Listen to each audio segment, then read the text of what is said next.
சட்டவிரோதமாக இயங்கும் குவாரி குறித்து செய்தி சேகரித்தால் குண்டர்களை ஏவி கொலைவெறி தாக்குதல் நடத்துவதா என்று டிடிவி தினகரன் தனது கண்டனத்தை தெரிவித்திருக்கிறார்.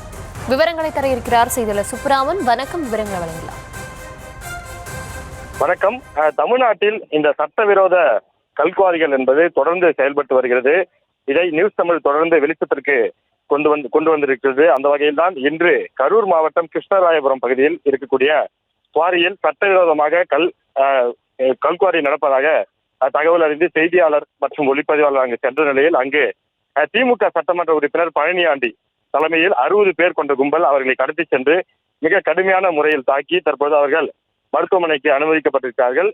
இந்த நிலையில் அம்மா மக்கள் முன்னேற்ற கழகத்தினுடைய பொதுச் செயலாளர் டிடிவி தினகரன் அறிக்கை ஒன்றை வெளியிட்டிருக்கிறார். அதில் அவர் திமுக அரசுக்கு கடும் கண்டனங்களை தெரிவித்திருக்கிறார். அதில் அவர் குறிப்பிட்டுள்ளதாவது, சட்டவிரோதமாக இயங்கும் குவாரி குறித்து செய்தி சேகரித்தால் குண்டர்களை ஏவி கொலைவெறி தாக்குதல் நடத்துவதா?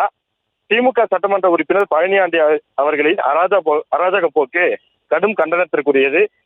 கரூர் மாவட்டம் கிருஷ்ணராயபுரத்தில் திமுக சட்டமன்ற உறுப்பினர் பழனியாண்டி அவர்களுக்கு சொந்தமானதாக கூறப்படும் குவாரியில் முறைகேடு நடப்பதாக தகவலின் அடிப்படையில் செய்தி சேகரிக்க சென்ற நியூஸ் தமிழ் செய்தி தொலைக்காட்சியின் செய்தியாளர் கதிரவன் மற்றும் ஒளிப்பதிவாளர் செபாஸ்டியன் ஆகியோர் மீது கொடூர தாக்குதல் நடத்தியிருப்பதாக வெளியாகி இருக்கும் செய்தி என்பது மிகுந்த அதிர்ச்சி அளிக்கிறது.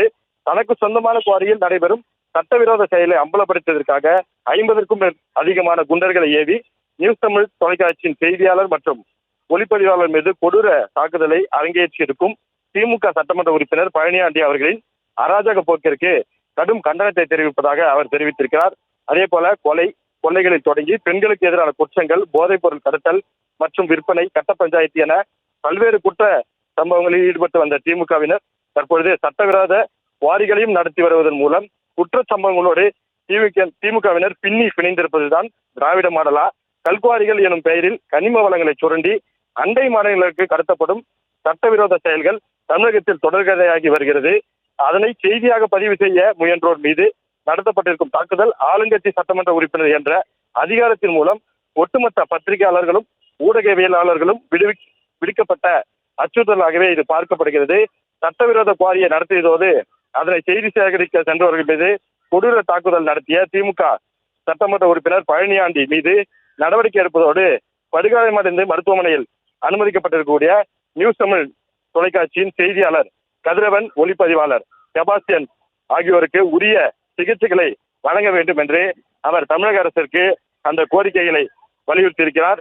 அதே போல திமுக அரசுக்கு அந்த கண்டனத்தையும் அவர் தெரிவித்திருக்கிறார்.